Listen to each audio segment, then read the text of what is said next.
একটা জিনিস আপনারা বোধহয় দেখবেন, এটা আমি বলে দিচ্ছি, আমি হয়তো একটু আগাম কথা বলি, অনেকের তখন পছন্দ হয়নি যে ইউনূসের মতো হ্যাঁ একটা ভালো মানুষ, আমি কেন এত বলি, কিন্তু আজকে নিশ্চয়ই বাংলাদেশের মানুষ সারা বিশ্বব্যাপী মানুষকে হারে ভাই টের পাচ্ছে এবং দেখতে পাচ্ছে এই লোকটা ভিতরে ভিতরে কি ছিল, এত অর্থ সে কোথা থেকে পায়। 666 কোটি টাকা যদি কারো ইনকাম ট্যাক্স, কত টাকা থাকলে 666 কোটি টাকার তার ট্যাক্স হয়, একবার একটা চিন্তা করে দেখেন। এই লোকটার এই টাকার উৎস কি, এটা কেউ কখনো জিজ্ঞেস করেনি কেন?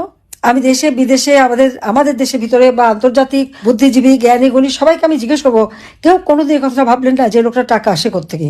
বাংলাদেশটাকে নিয়ে এসে ছিনিমিনি খেলছে, সাংবিধানিক ভিত্তি যার নাই সে ক্ষমতা দখল করাতে অনেকে খুব বাহবা দিল যে এইরকম লোক আসছে বাংলাদেশ একেবারে শান্তির দেশে বয়ে যাবে। কিন্তু শান্তির পরিবর্তে যে অশান্তির সৃষ্টি করেছে, যেভাবে জঙ্গিদের ছেড়ে দিয়ে আজকে জঙ্গি রাজত্ব, এই ছাত্ররা কোটা আন্দোলনের নামে, কোটা তো ছিলই না, আমরা তো বাতিলই করে দিয়েছিলাম, তারপরে এই আন্দোলন 15 জুলাই পর্যন্ত তাদের গায়ে কিন্তু একটা টোকা দেওয়া হয়নি, কিন্তু তারপর যখন এই ছাত্র নামধারীরা মেট্রো রেলে আগুন, পুলিশকে হত্যা, সেই এনায়েতপুরে, এই সিরাজগঞ্জের এনায়েতপুরের থানায় প্রকাশ্য দিবালোকে পুলিশদের পিটিয়ে পিটিয়ে 13 জন পুলিশকে হত্যা করলো, এবং সেটা তারা স্বীকার করেছে।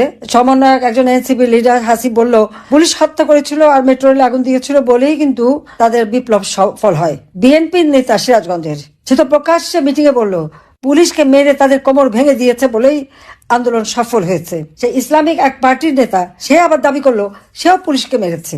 আর এনসিপির বেশ অনেকে তো গর্বস্বরে বলল যে পুলিশকে সে এমন মার দিয়েছে যে আর ওরা কোমর সোজা করে জন্য দাঁড়াতে না পারে, তার জন্য তাদের আন্দোলন সফল হয়েছে। এখানে আমার প্রশ্ন, আমাদের অগণিত আওয়ামী লীগ নেতা কর্মীর বিরুদ্ধে সন্ত্রাসের মামলা দেওয়া হচ্ছে, বিস্ফোরকের মামলা দেওয়া হচ্ছে, আমি নিজেও একজন, আমি নাকি খুনি, আমাকে তো মৃত্যুদণ্ড দিয়েই দিয়েছে।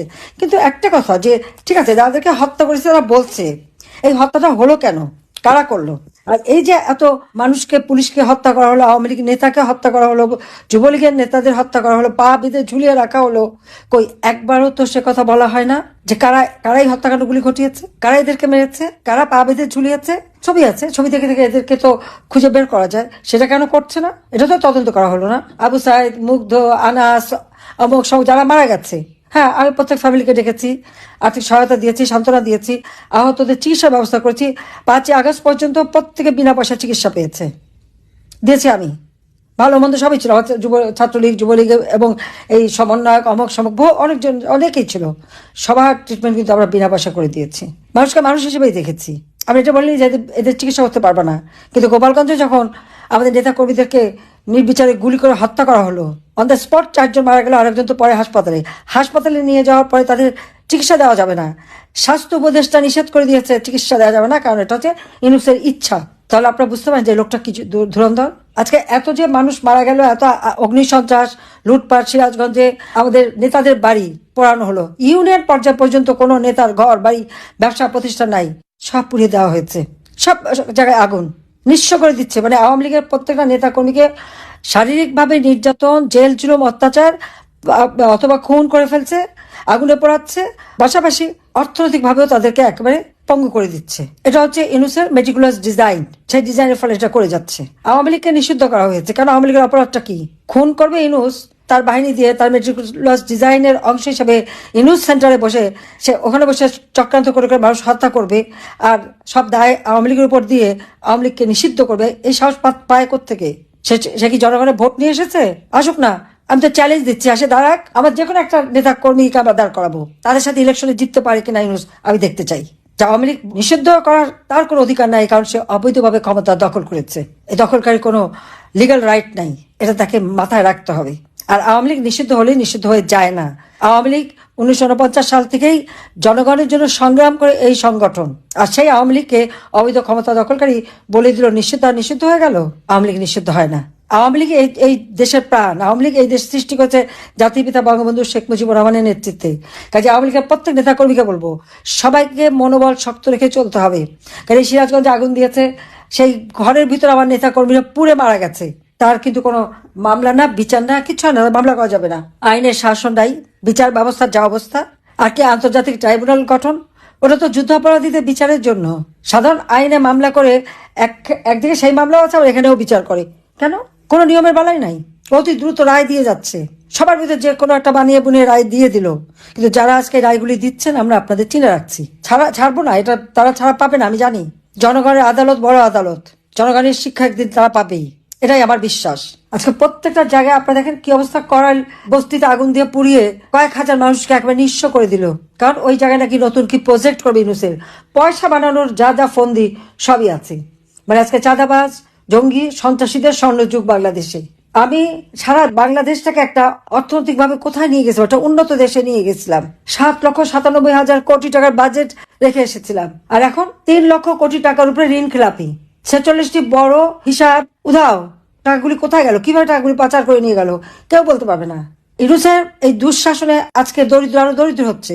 যেখানে আমি দারিদ্রের হার 18 ভাগে নামিয়ে এনেছিলাম, আর হত দরিদ্রের হার 5 ভাগে নামিয়ে এনেছিলাম, আজকে সব বেড়ে গেছে। শুধু তাই না, আমি যে 5 কোটি মানুষকে নিম্নবিত্ত থেকে মধ্যবিত্তে পরিণত করেছিলাম, তাদের জীবনমান উন্নত করেছিলাম, আজকে সেখানে দেখা গেল 6 কোটি মানুষ আবার দরিদ্র সীমার নিচে চলে যাচ্ছে। কি দক্ষ শাসক আর কি চমৎকার ব্যবস্থাপনা তার। একটা যোগ্যতা সে দেখালো, জঙ্গি হিসেবে সে যে পারদর্শী এটা সে খুব ভালোভাবে দেখালো। এটাই হলো অবস্থা। যেভাবে নির্যাতন ঘরের মধ্যে ঢুকে ঢুকে, আমাদের প্রত্যেকে মনে জোর রাখতে হবে, শক্ত হতে হবে। জনগণ আমাদের সাথে আছে। আজকে জনগণের পেটে খাবার নাই, দিনমজুরের পেটে খাবার নাই। একটা পাটা ইন্ডাস্ট্রি বন্ধ, প্রায় 300-400-র উপর তো গার্মেন্টস ইন্ডাস্ট্রি ছোট বড় মিলে বন্ধ হয়ে গেছে। বড় বড় ইন্ডাস্ট্রি তো 245টার মতো বন্ধ, আর তারপরে তো ছোটখাটো যেগুলি সাব কন্ট্রাক্ট করতো সব একেবারে বসে গেছে, লেবাররা সব বেকার হয়ে গেছে, তাদের কাজ নাই। তার উপর জিনিসের দাম, সারা বিশ্বব্যাপী চালের দাম কমে গেছে, বাংলাদেশে বেড়ে যাচ্ছে। ভারতীয় চাল কিনবে সিঙ্গাপুর থেকে, আর ভারতীয় চাল কিনবে দুবাই থেকে। কেন? এটা কোন খেলা আবার?